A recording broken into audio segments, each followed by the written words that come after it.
वागर्थाविव सम्पृक्तौ वागर्थप्रतिपत्तये जगतः पितरौ वन्दे पार्वती परमेश्वरौ।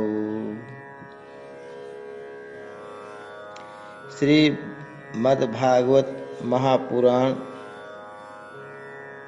द्वितीय अध्याय भक्ति का दुख दूर करने के लिए नारद जी का उद्योग। नारद उवाच वृथा खेदयसे बाले अहो चिंतातुरा कथम् श्रीकृष्ण चरणाम्भोजम् स्मरदुःखं गमिष्यति।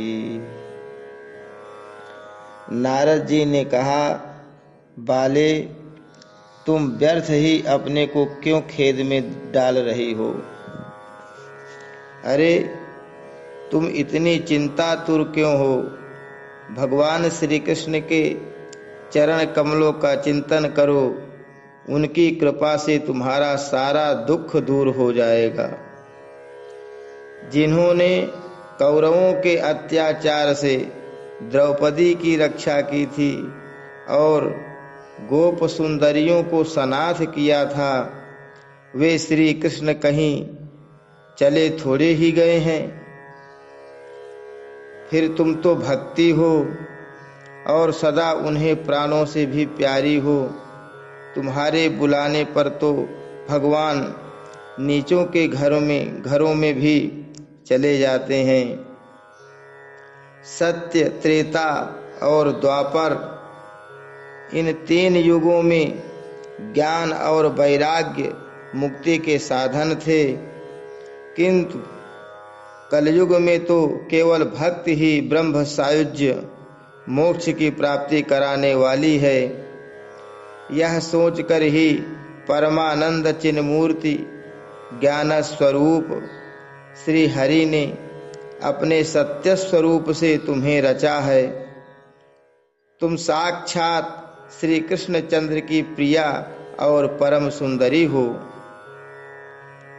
एक बार जब तुमने हाथ जोड़कर पूछा था कि मैं क्या करूं, तब भगवान ने तुम्हें यही आज्ञा दी थी कि मेरे भक्तों का पोषण करो। तुमने भगवान की वह आज्ञा स्वीकार कर ली। इससे तुम पर श्री हरि बहुत प्रसन्न हुए और तुम्हारी सेवा करने के लिए मुक्ति को तुम्हें दासी के रूप में दे दिया और इन ज्ञान वैराग्य को पुत्रों के रूप में। तुम अपने साक्षात स्वरूप से वैकुंठ धाम में ही भक्तों का पोषण करती हो। भूलोक में तो तुमने उनकी पुष्टि के लिए केवल छाया रूप धारण कर रखा है। तब तुम मुक्ति, ज्ञान और वैराग्य को साथ लिए पृथ्वी तल पर आई और सत्य युग से द्वापर पर्यंत बड़े आनंद से रहीं। कलयुग में तुम्हारी दासी मुक्ति पाखंड रूप रोग से पीड़ित होकर क्षीण होने लगी थी, इसलिए वह तो तुरंत ही तुम्हारी आज्ञा से वैकुंठ लोक को चली गई। इस लोक में भी तुम्हारे स्मरण करने से ही वह आती है और फिर चली जाती है, किंतु इन ज्ञान वैराग्य को तुमने पुत्र मानकर अपने पास ही रख छोड़ा है। फिर भी कलयुग में इनकी उपेक्षा होने के कारण तुम्हारे ये पुत्र उत्साहहीन और वृद्ध हो गए हैं। फिर भी तुम चिंता न करो, मैं इनके नवजीवन का उपाय सोचता हूँ। सुमुखी, कल के समान कोई भी युग नहीं है। इस युग में मैं तुम्हें घर घर में प्रत्येक पुरुष के हृदय में स्थापित कर दूंगा। देखो, अन्य सब धर्मों को दबाकर और भक्ति विषयक महोत्सवों को आगे रखकर यदि मैंने लोक में तुम्हारा प्रचार न किया तो मैं हरि का दास नहीं। इस कलयुग में जो जीव तुमसे युक्त होंगे वे पापी होने पर भी बेखटके भगवान श्री कृष्ण के अभय धाम को प्राप्त होंगे। जिनके हृदय में निरंतर प्रेम रूपिणी भक्ति निवास करती है वे शुद्धांतःकरण पुरुष स्वप्न में भी यमराज को नहीं देखते। जिनके हृदय में भक्ति महारानी का निवास है उन्हें प्रेत, पिशाच, राक्षस या दैत्य आदि स्पर्श करने में भी समर्थ नहीं हो सकते। भगवान तप, वेदाध्ययन, ज्ञान और कर्म आदि किसी भी साधन से वश में नहीं किए जा सकते। वे केवल भक्ति से ही वशीभूत होते हैं। इसमें श्री गोपी जन प्रमाण हैं। मनुष्यों का सहस्रों जन्म के पुण्य प्रताप से भक्ति में अनुराग होता है। कलयुग में केवल भक्ति ही सार है।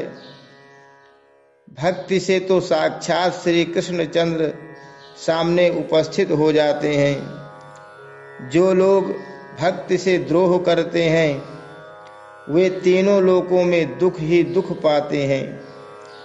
पूर्व काल में भक्त का तिरस्कार करने वाले दुर्वासा ऋषि को बड़ा कष्ट उठाना पड़ा था। बस व्रत, तीर्थ, योग, यज्ञ और ज्ञान चर्चा आदि बहुत से साधनों की कोई आवश्यकता नहीं है। एकमात्र भक्ति ही मुक्ति देने वाली है। सूत जी कहते हैं, इस प्रकार नारद जी के निर्णय किए हुए अपने महात्म्य को सुनकर भक्ति के सारे अंग पुष्ट हो गए और वे उनसे कहने लगीं। भक्ति ने कहा, नारद जी आप धन्य हैं, आपकी मुझ में निश्चल प्रीति है। मैं सदा आपके हृदय में रहूंगी, कभी आपको छोड़कर नहीं जाऊंगी। साधो, आप बड़े कृपालु हैं। आपने क्षण भर में ही मेरा सारा दुख दूर कर दिया, किंतु अभी मेरे पुत्रों में चेतना नहीं आई है। आप इन्हें शीघ्र ही सचेत कर दीजिए, जगा दीजिए। सूत जी कहते हैं कि भक्ति के ये वचन सुनकर नारद जी को बड़ी करुणा आई और वे उन्हें हाथ से हिला डुलाकर जगाने लगे। फिर उनके कान के पास मुंह लगाकर जोर से कहा, ओ ज्ञान, जल्दी जग पड़ो। अरे ओ वैराग्य, जल्दी जग पड़ो। फिर उन्होंने वेदध्वनि, वेदांत घोष और बार बार गीता पाठ करके उन्हें जगाया। इससे वे जैसे तैसे बहुत जोर लगाकर उठे, किंतु आलस्य के कारण वे दोनों जम्हाई लेते रहे, नेत्र उघाड़कर देख भी नहीं सके। उनके बाल बगुलों की तरह सफेद हो गए थे। उनके अंग प्रायः सूखे काठ के समान निस्तेज और कठोर हो गए थे। इस प्रकार भूख प्यास के मारे अत्यंत दुर्बल होने के कारण उन्हें फिर सोते देख नारद जी को बड़ी चिंता हुई और वे सोचने लगे, अब मुझे क्या करना चाहिए। इनकी यह नींद और इससे भी बढ़कर इनकी वृद्धावस्था कैसे दूर हो। शौनक जी इस प्रकार चिंता करते करते वे भगवान का स्मरण करने लगे। उसी समय यह आकाशवाणी हुई कि मुने, खेद मत करो, तुम्हारा यह उद्योग निसंदेह सफल होगा। देवर्षे, इसके लिए तुम एक सत्कर्म करो। वह कर्म तुम्हें संत शिरोमणि महानुभाव बताएंगे। उस सत्कर्म का अनुष्ठान करते ही क्षण भर में इनकी नींद और वृद्धावस्था चली जाएगी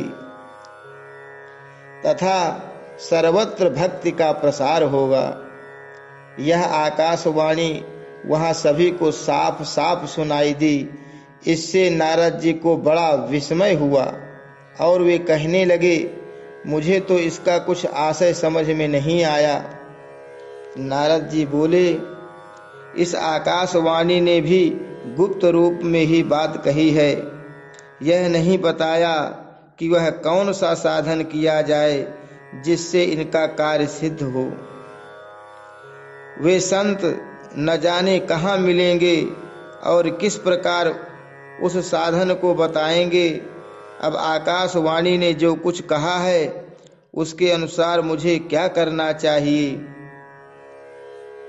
सूत जी कहते हैं, सौनक जी, तब ज्ञान वैराग्य दोनों को वहीं छोड़कर नारद मुनि वहां से चल पड़े और प्रत्येक तीर्थ में जा जाकर मार्ग में मिलने वाले मुनीश्वरों से वह साधन पूछने लगे।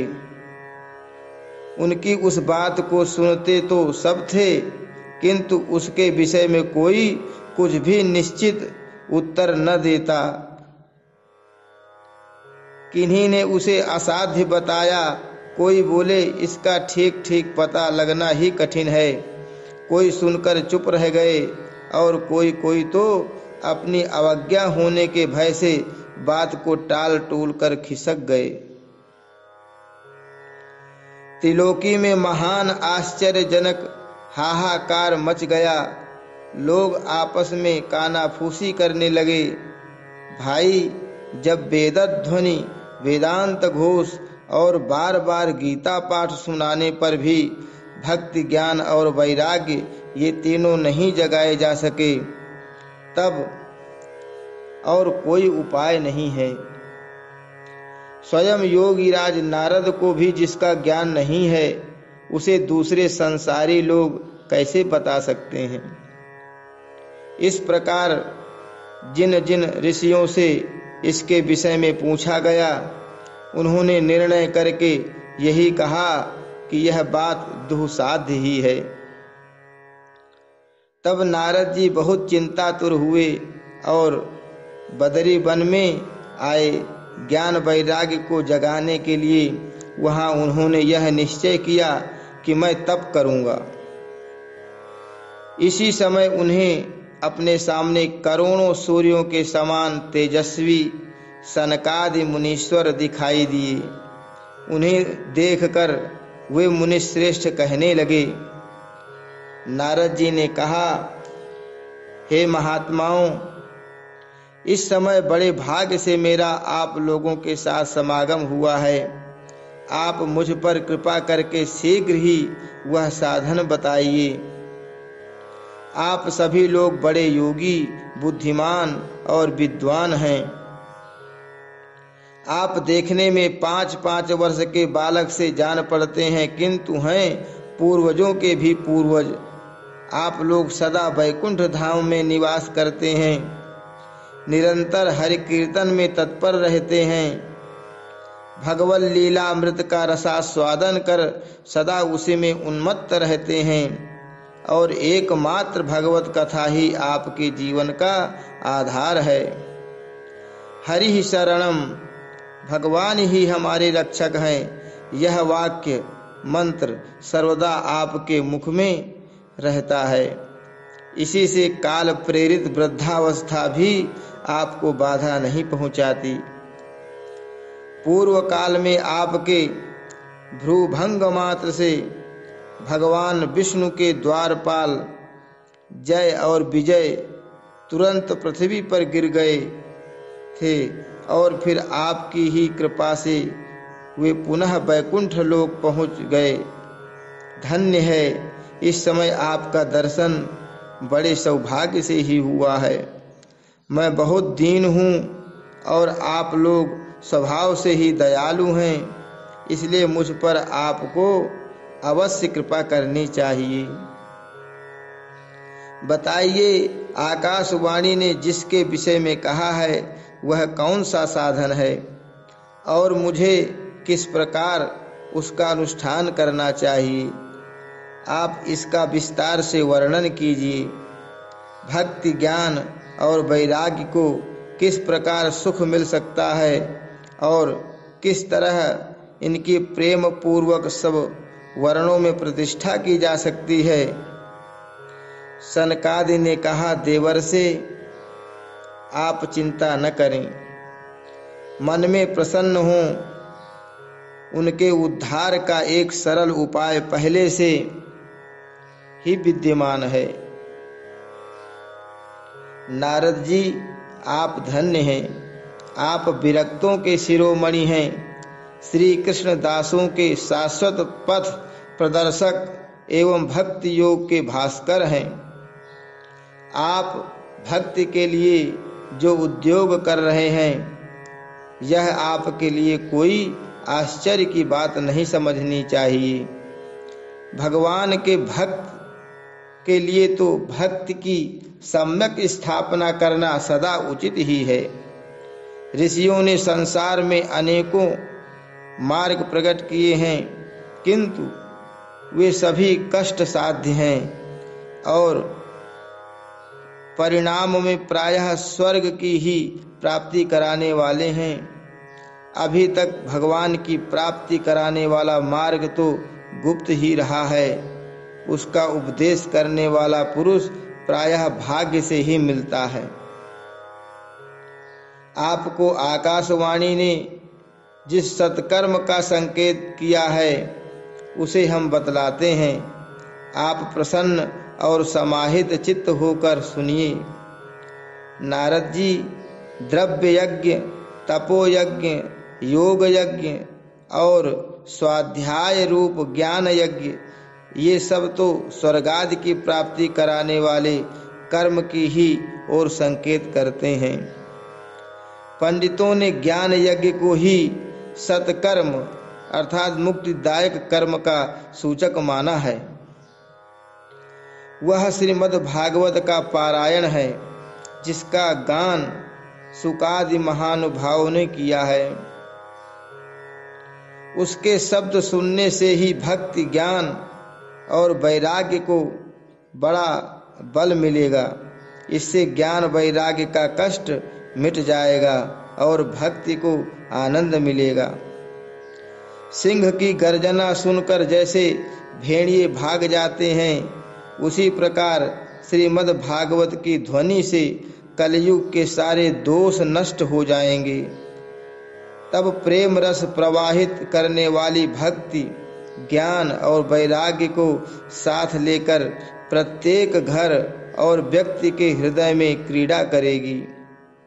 नारद जी ने कहा, मैंने वेद वेदांत की ध्वनि और गीता पाठ करके उन्हें बहुत जगाया, किंतु फिर भी भक्ति, ज्ञान और वैराग्य ये तीनों नहीं जगे।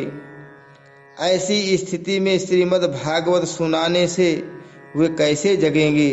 क्योंकि उस कथा के प्रत्येक श्लोक और प्रत्येक पद में भी वेदों का ही तो सारांश है। आप लोग शरणागत वत्सल हैं तथा आपका दर्शन कभी व्यर्थ नहीं होता, इसलिए मेरा यह संदेह दूर कर दीजिए। इस कार्य में विलंब न कीजिए। सनकादि ने कहा, श्रीमद् भागवत की कथा वेद और उपनिषदों के सार से बनी है, इसलिए उनसे अलग उनकी फल रूपा होने के कारण वह बड़ी उत्तम जान पड़ती है। जिस प्रकार रस वृक्ष की जड़ से लेकर शाखाग्र पर्यंत रहता है, किंतु इस स्थिति में उसका आस्वादन नहीं किया जा सकता। वही जब अलग होकर फल के रूप में आ जाता है तब संसार में सभी को प्रिय लगने लगता है। दूध में घी रहता ही है, किंतु उस समय उसका अलग स्वाद नहीं मिलता। वही जब उससे अलग हो जाता है तब देवताओं के लिए भी स्वादवर्धक हो जाता है। खांड ईख के ओर छोर और बीच में भी व्याप्त रहती है, तथापि अलग होने पर उसकी कुछ और ही मिठास होती है। ऐसी ही यह भागवत की कथा है। यह भागवत पुराण वेदों के समान है। श्री व्यास देव ने इसे भक्ति, ज्ञान और वैराग्य की स्थापना के लिए प्रकाशित किया है। पूर्व काल में जिस समय वेद वेदांत के पारगामी और गीता की भी रचना करने वाले भगवान व्यास देव खिन्न होकर अज्ञान समुद्र में गोते खा रहे थे, उस समय आपने ही उन्हें 4 श्लोकों में इसका उपदेश किया था। उसे सुनते ही उनकी सारी चिंता दूर हो गई थी। फिर इसमें आपको आश्चर्य क्यों हो रहा है? जो आप हमसे प्रश्न कर रहे हैं, आपको उन्हें शोक और दुख का विनाश करने वाला श्रीमद् भागवत पुराण ही सुनाना चाहिए।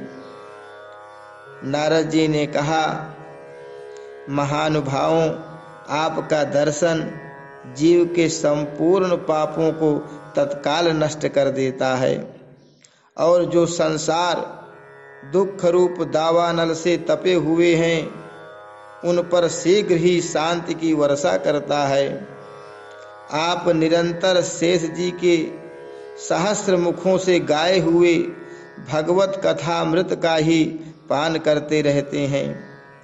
मैं प्रेम लक्षणा भक्ति का प्रकाश करने के उद्देश्य से आपकी शरण लेता हूँ।